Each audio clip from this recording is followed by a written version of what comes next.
Hello everyone, emerging study point पे आप सभी का स्वागत है।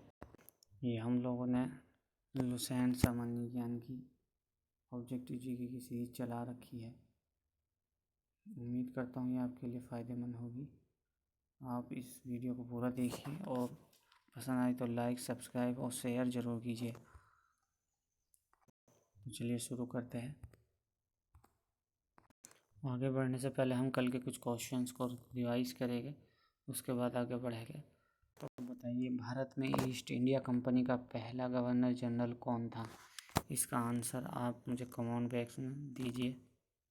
और दूसरा क्वेश्चन है, भारत तक समुद्री मार्ग की खोज किसने की थी और किन लोगों ने की थी? कहाँ का रहने वाला था जिसने भारत तक समुद्री मार्ग की खोज की थी? दोनों बताना है। तो आइए शुरू करते हैं आज के क्वेश्चंस। निम्नलिखित में से कर्नाटक का युद्ध कौन सा तात्कालिक कारण था? निम्नलिखित में से प्रथम कर्नाटक युद्ध का कौन सा तात्कालिक कारण था? तो इसका आंसर हो जाएगा अंग्रेजों द्वारा फ्रांसीसी जहाज़ों का अधिग्रहण। तो इसका आंसर हो गया डी ऑप्शन। किसे जहांगीर ने खान की उपाधि से सम्मानित किया था? तो इसका आंसर हो जाएगा आपका हॉकिंस। उसके बाद है sir Thomas Roe, Edward Terry, इनमें से कोई नहीं। तो इसका आंसर हो जाएगा हॉकिंस। उसके बाद नेक्स्ट क्वेश्चन, उस क्षेत्र की पहचान करें जहाँ से यूरोप वासियों को सर्वोत्तम सोरा और अफीम प्राप्त होता था। तो वह क्षेत्र बिहार है।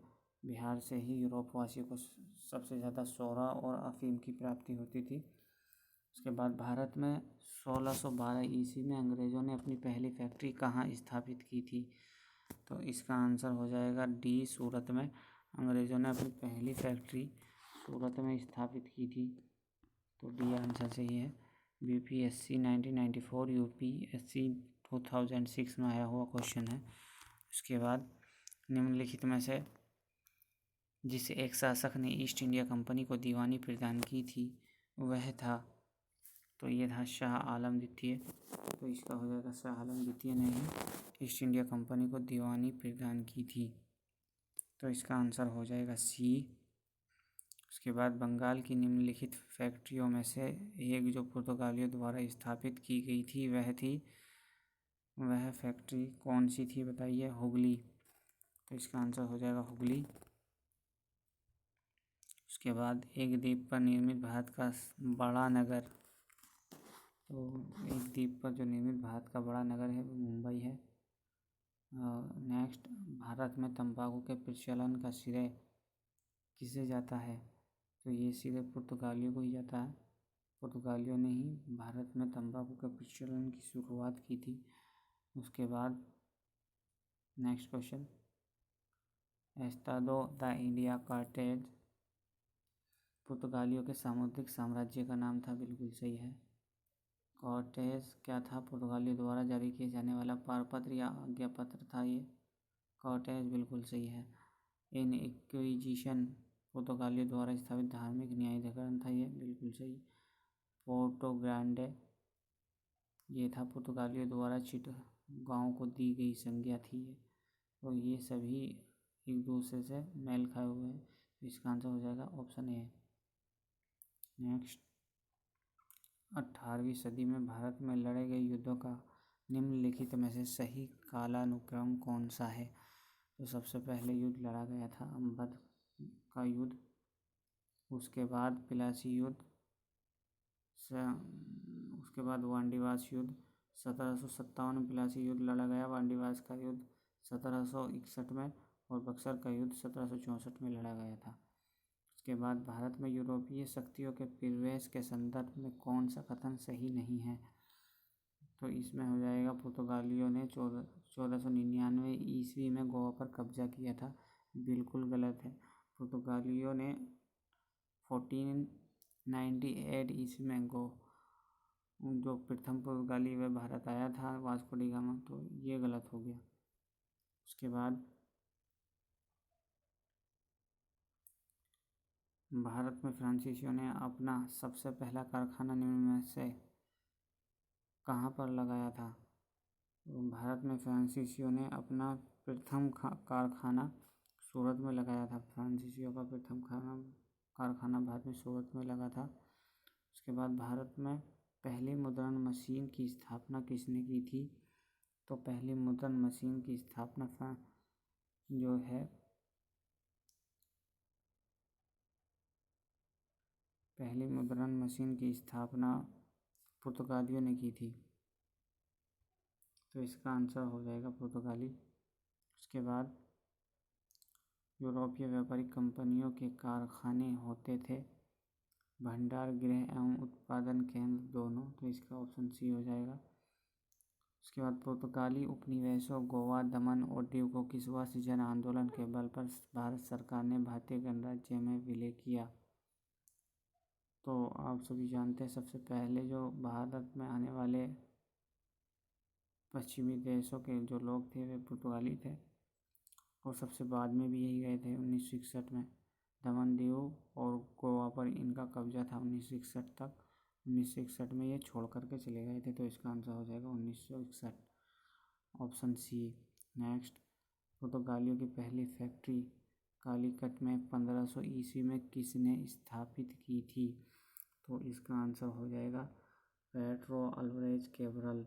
यह पुर्तगालियों का प्रथम गवर्नर जनरल था। तो इसलिए पेड्रो अल्वारेज कैब्रल इसका आंसर हो गया। भारत में भारतीय वस्तुओं को प्रमुख निर्यात की वस्तु बनाने का श्रेय किसे जाता है?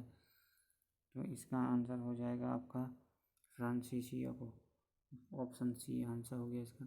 डचों को भारतीय व्यापार से अलग करने में कौन सफल रहे?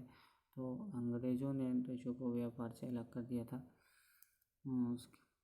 इसके बाद है वह कौन सा निर्णायक युद्ध था जिसमें अंग्रेज़ों ने डचों को हरा दिया, जिस कारण डचों की भारत में चुनौती खत्म हो गई? तो वह बेदरा का युद्ध था। बेदरा के युद्ध में अंग्रेज़ों ने डचों को हरा दिया था और इस तरह से डचों का जो कंपटीशन था अंग्रेज़ों के साथ और अंग्रेज़ों का डचों के साथ वो ख़त्म हो गया था। डचों ने अपनी पहली फैक्ट्री 1605 ईस्वी में कहाँ स्थापित की थी? तो मछलीपट्टनम में पहली फैक्ट्री डचों ने स्थापित की थी 1605 ईस्वी में। उसके बाद सीकरी और आगरा पहुंचने वाला पहला अंग्रेज व्यापारी कौन था? तो राल्फ फिच था। राल्फ फिच सीकरी और आगरा पहुंचने वाला प्रथम अंग्रेज व्यापारी था। Next, British east India company का गठन किया था मर्चेंट एडवेंचर्स। साहसिक व्यापारियों के नाम से जाने जाने वाला लंदन के कुछ व्यापारियों ने, इसमें 25 मेंबर्स होते थे, इसमें 25 सदस्यीय समिति थी तो इसने किया था। 31 दिसंबर 1600 को किसने एक रॉयल चार्टर जारी कर ब्रिटिश ईस्ट इंडिया कंपनी को पूर्वी देशों के साथ व्यापार करने का एकमात्र अधिकार दिया था? तो रानी एलिजाबेथ ने यह अधिकार दिया था। ब्रिटिश ईस्ट इंडिया कंपनी का जब गठन हुआ तो महारानी एलिजाबेथ ने कंपनी को पूर्वी देशों के साथ व्यापार करने का एकमात्र अधिकार दिया था। ब्रिटिश ईस्ट इंडिया कंपनी का प्रथम गवर्नर कौन था? ब्रिटिश ईस्ट इंडिया कंपनी का प्रथम गवर्नर थॉमस स्माइथ था। तो इसका आंसर ए हो जाएगा। कैप्टन विलियम हॉकिंस किस जहाज़ से भारत पहुंचा? ये हेक्टर जहाज़ से भारत पहुंचा था। ये यहाँ पर कालीकट बंदरगाह पर उतरा था हेक्टर जहाज़ से और इसका यह अब्दुल मजीद की मदद से कालीकट बंदरगाह पर उतरा था। किस मुगल बादशाह ने 6 फरवरी 1613 को एक फरमान जारी कर अंग्रेज़ों को सूरत में एक स्थायी कोठी खोलने की अनुमति दे दी थी? तो इसका आंसर हो जाएगा जहांगीर ने एक फरमान जारी कर अंग्रेज़ों को सूरत में एक स्थायी कोठी खोलने की अनुमति दी थी। तो ऑप्शन बी आंसर सही है। कौन इंग्लैंड के सम्राट जेम्स प्रथम का राजदूत बनकर 1615 ईस्वी में मुगल बादशाह जहांगीर के दरबार में अजमेर पहुंचा था? तो इसका आंसर हो जाएगा आपका सी सर थॉमस रो आया था। तो आज के लिए इतना ही। इस वीडियो को प्लीज़ लाइक और सब्सक्राइब कर दीजिए और ज़्यादा से ज़्यादा शेयर कर दीजिए ताकि हमारा मोनेटाइजेशन जल्द से जल्द खुल सके। थैंक यू, धन्यवाद, गुड नाइट।